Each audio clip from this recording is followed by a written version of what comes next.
आप सबके खाते में पैसे डलेंगे।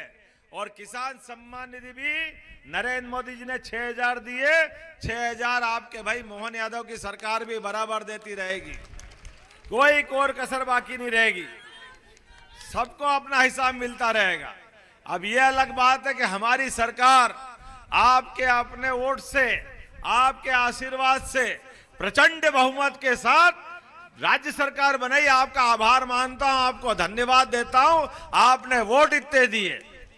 कांग्रेस के लोगों के पेट में दुख रहा है। कांग्रेस के पप्पू जी कल आए थे और पप्पू जी और उनके प्रदेश अध्यक्ष वो खुद चुनाव में लड़े। 2019 के चुनाव में अमेठी की धरती से बुरी तरह हार के राहुल गांधी भागे और भागते भागते पहुंचे केरल। वो तो समुद्र आ गया तो वहां रुक गए, नहीं तो और आगे कहीं जाते पता नहीं चलता कहां जाने वाले थे। अब वायनाड से भाग रहे हैं क्योंकि झूठ का ज्यादा दिन चलता नहीं है।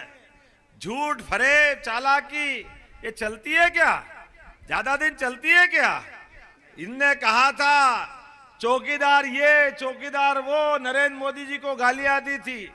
सुप्रीम कोर्ट तक गए और सुप्रीम कोर्ट में नाक रगड़ के माफी मांगना पड़ी राहुल गांधी को। हम सब भूले नहीं इस बात के लिए।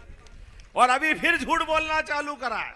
झूठ बोलने से बाज नहीं आते, रोज उसी रास्ते पे जाते हैं जहां से लौट के आते हैं। जैसे कहा ईवीएम की वोटिंग मशीन खराब है, खराब है, खराब है। अरे चुनाव तुम हारते जा रहे हो, नाच न जाने आंगन टेढ़ा। तुमसे चुनाव लड़ा नहीं जाता, तुमसे मुकाबला हुआ नहीं जाता। ये वीरों की, महावीरों की, बहादुरों की धरती है। यहाँ दू पे दू लड़ना जानते, पीठ पीछे वार नहीं करते।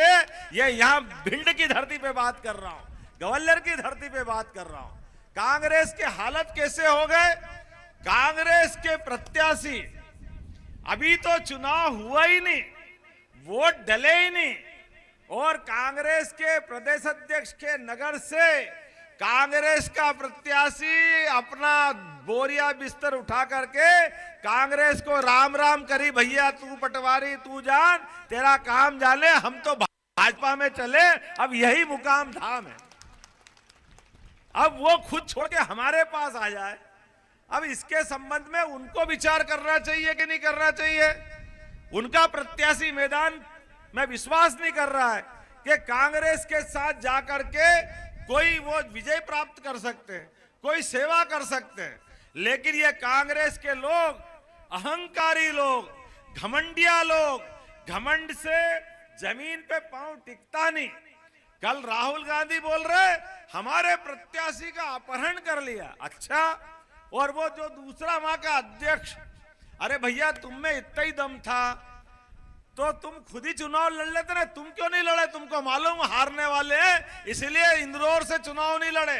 ये कांग्रेस का समय बता रहा है कि कांग्रेस का प्रदेश अध्यक्ष खुद चुनाव नहीं लड़ना चाहता है। लेकिन दुर्भाग्य से आज ये हमेशा जब इनकी सरकार बनी तो उद्योगपति को मुख्यमंत्री बनाया, इनकी सरकार बनी तो राजा दिग्विजय सिंह को मुख्यमंत्री बनाया। लेकिन आज ये गरीब किसान परिवार का मुख्यमंत्री बना तो ये के मर जाओ, हाय रे, डूब मरो, डूब मरो। अरे तुम डूब मरो बाबू, जनता ने वोट दिया, ये ओबीसी वाले पीछे हटने वाले नहीं है। ये समाज के आशीर्वाद से बने भाजपा के लोग, और भाजपा के यशस्वी प्रधानमंत्री वो भी ओबीसी वर्ग से आते। जोरदार ताली बजाओ नरेंद्र मोदी जी के लिए। बिल्ली के भाग से छीका नहीं टूटता, नाच न जाने आंगन टेढ़ा। तुम्हारे को आता नहीं है, तुम जो बोलते हमेशा झूठी बोलते हो, और झूठ के कितने प्रमाण दें? अभी बोल रहे थे थोड़े दिन पहले, अरे हमारी सरकार बन जाए तो गरीबी एक झटके से दूर कर दूं। पप्पू जी बोल रहे एक झटके से गरीबी दूर कर दे।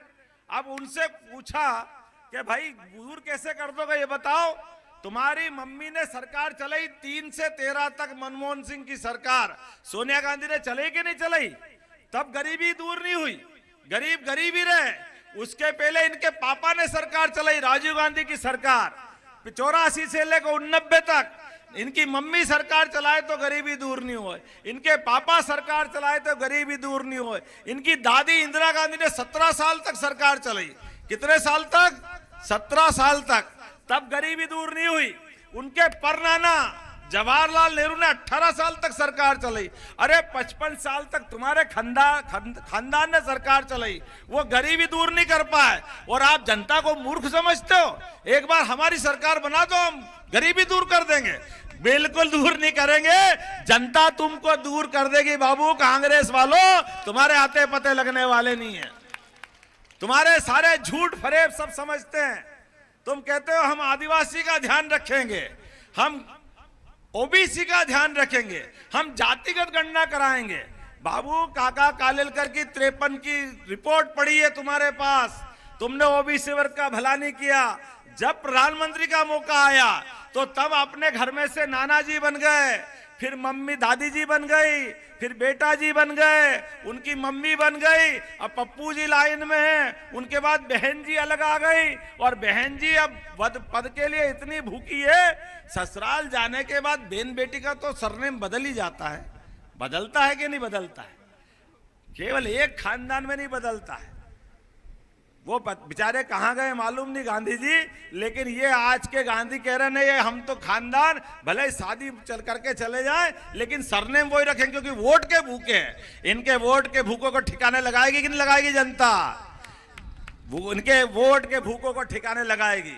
मुझे इस बात की प्रसन्नता है, गरीब परिवार से निकला हुआ व्यक्ति नरेंद्र मोदी जिनको कहते हैं, नरेंद्र दामोदर दास मोदी, जोरदार अभिनंदन करें नरेंद्र दामोदर दास मोदी का, जिनके कारण से आज के इस दौर में बदलते समय में पहला वोट आपने दिया 2014 में, तो पूरे देश से आतंकवाद खत्म किया कि नहीं किया? पाकिस्तान को ठिकाने लगाया और देश में आतंकवाद के सारे अड्डे बंद कर दिए। जोरदार अभिनंदन करो माननीय नरेंद्र मोदी जी का। दूसरा वोट फिर दिया आपने तो कोविड के समय पूरे देश को टीके लगा करके, बोलो कोविड के टीके लगे कि नहीं लगे? अपने सबको जोरदार अपने हाथ खड़े करके बताओ किन किन के टीके लगे। आपकी सबकी जान बचाने का काम किसी ने किया तो नरेंद्र मोदी ने किया। जब टीके लग रहे थे तो कांग्रेस वाले कह रहे थे, ये पप्पू कह रहे थे मोदी टीका है, मोदी टीका है, मत लगाना मत लगाना। जब पूरा देश बचा तो चुपचाप रात की 12 बजे आके खुद ने भी लगा दो, मेरी जान भी जरूरी है, लगा दो। चल भैया बचा ले, जान बचा ले, लेकिन कभी तो सच्चा बोल भाई, सच्चा नहीं बोलेंगे। और टीके लगने के बाद भी हंसी उड़ाई। और उससे बड़ी बात, अभी आपने सबने जय जयकार करा रामनवमी के समय। भगवान राम कहां पैदा हुए भैया बताना तो? कहां पैदा हुए राम जी? कहां पैदा हुए? आप बताओ कहां पैदा हुए? आप बताओ कहां पैदा हुए? ये मेहगांव की धरती, पूरे देश वाले, यहाँ वाले, वहां वाले सब कह रहे भगवान राम अयोध्या में पैदा हुए। कांग्रेस वाले कह रहे कहां पैदा हुए हमको मालूम नहीं, उनको मालूम नहीं है। सुप्रीम कोर्ट में शपथ पत्र दे रहे हैं, भगवान राम कहां पैदा हुए कोई मालूम नहीं। राम मंदिर में रोज अड़ंगे लगा रहे थे, 1 अड़ंगा 2 अड़ंगा, 70 साल तक अड़ंगे लगाए। क्या अभागे लोग हैं। भगवान राम के जीवन में जिनने पूरा देश रोममय, राम पूरा देश राम राज्य के लिए तरसता है, लेकिन राम जी के मामले भी अड़ंगे लगाए। ये तो यशस्वी प्रधानमंत्री नरेंद्र मोदी के लिए 2019 में आपने वोट दिया तो भगवान राम की जय जयकार हुई के नहीं है? बोलो जय जय श्री राम। 5 साल में सुप्रीम कोर्ट की तरफ से कोर्ट का फैसला भी आया और भूमि पूजन भी हुआ। भूमि पूजन के बाद भगवान का अपने घर में प्रवेश भी हो गया। ऐसे पंडाल से उठ के घर में चले गए, लेकिन उनके दर्शन का सुख पूरे देश ने उठाया। भगवान राम के मंदिर का आनंद पूरे देश ने लिया।